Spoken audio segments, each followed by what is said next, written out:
یہ حالات خراب ہو جاتے ہیں، اس لیے وجہ کیا ہے؟ کثیرا منہم یسارعون فی الاسم، تم میں سے بہت سے لوگ وہ گناہوں کی طرف بھاگتے ہیں۔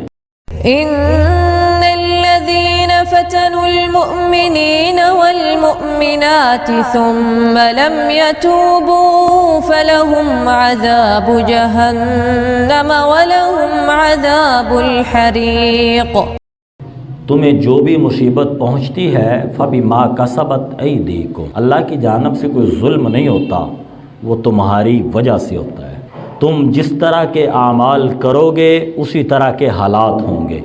میٹھا کھانے سے زبان نمکین نہیں ہوتی، وہ میٹھا محسوس کرتی ہے، اور کڑوی چیز کھانے سے زبان کو انگوروں کا ذائقہ نہیں محسوس ہوتا، اس کو کڑوا ہی محسوس ہوتا ہے۔ میرے بھائیوں، اسی طرح اگر ہم دنیا میں برے اعمال کریں گے تو برے حالات ہوں گے، اچھے اعمال کریں گے تو اچھے حالات ہوں گے۔ یہ 1400 سال پہلے بتا دیا گیا ہے۔ اللہ فرماتے ہیں وَيَعْفُو عَنْ كَثِيرٍ، ہم تو تمہاری بہت سی غلطیوں کو ویسے ہی درگزر کر دیتے ہیں۔ آگے اللہ نے اپنی عظمت کو بیان کہ مَا أَنْتُمْ بِمُعْجِزِينَ فِي الْأَرْضِ، جب وبائیں آئیں اللہ معاف کرے تو وبائیں ختم ہوں گی، تم عاجز کرنے والے نہیں ہو زمین میں، اور اللہ کے علاوہ کوئی ولی اور مددگار بھی کوئی نہیں ہے۔ اسی طرح دوسری جگہ پہ اللہ جل شانہ عما نوالہ نے ارشاد فرمایا جو وبائیں آتی ہیں اس کی وجہ کیا ہوتی ہے؟ اللہ ایسے لوگوں سے ناراض ہوتے ہیں تب وبائیں آتی ہیں۔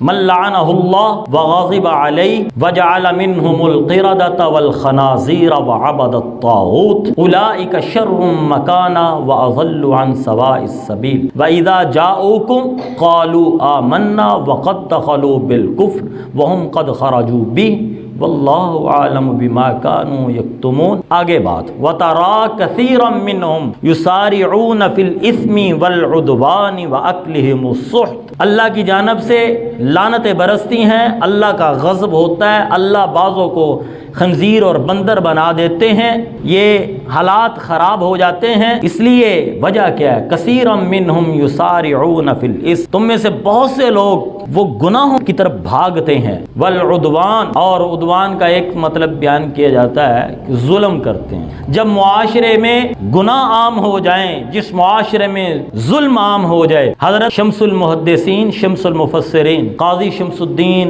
رحمہ اللہ تعالی عنہ اپنی تفسیر جو قرآن پاک کی انہوں نے انوار الطبیان، اس میں فرماتے ہیں والعدوان کا مطلب یہ ہے جب تم شرعی حدود سے تجاوز کرو گے تو پھر یہ معاملے ہوں گے۔ وَأَكْلِهِمُ السُّحْتَ، اور تم حرام کھاؤ گے، وہ حرام مختلف اعتبار سے۔ دکھ یہ ہے اس معاشرے کا کہ ہم حرام کھلانے والے کو عزت دیتے ہیں، حلال کھلانے والے کو عزت بھی نہیں دیتے۔ ایک بندہ اپنے بچے کا ولیمہ کرے حلال کمائی سے، صرف چاول پکا دے، اور ایک حرام کمائی سے 4 ڈشیں بنائے۔ اسی کی آنے مولوی بڑی خدمت کی تھی کہتے ہیں نا، اور کہتے ہیں یہ مرنے تے آئے ہیں کہ ولیمے تے آئے سا، ایک تو یہ ہے حرام کھاتے ہیں۔ تو فرمایا یہ آتی اس لیے جب تم حرام کھاؤ گے۔ اور اگلی بات اکلہم السحت کا جو مطلب دوسرا ہے، غیر اللہ کی نیازیں جب کھائی جائیں گی یہ بھی حرام ہے۔ اللہ نے جن کو حرام کر دیا ہم اس کو حلال سمجھیں۔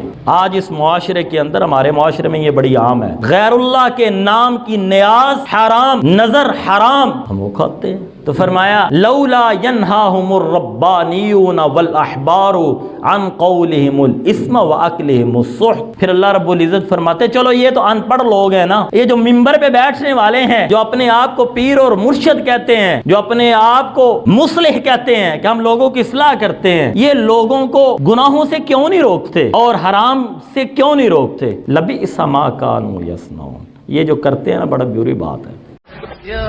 آپ کو یہ ویڈیو پسند آئی تو ویڈیو کو لائک کریں اور کمنٹ میں اپنے رائے کا اظہار کیجیے، چینل کو سبسکرائب کرنا نہ بھولیں۔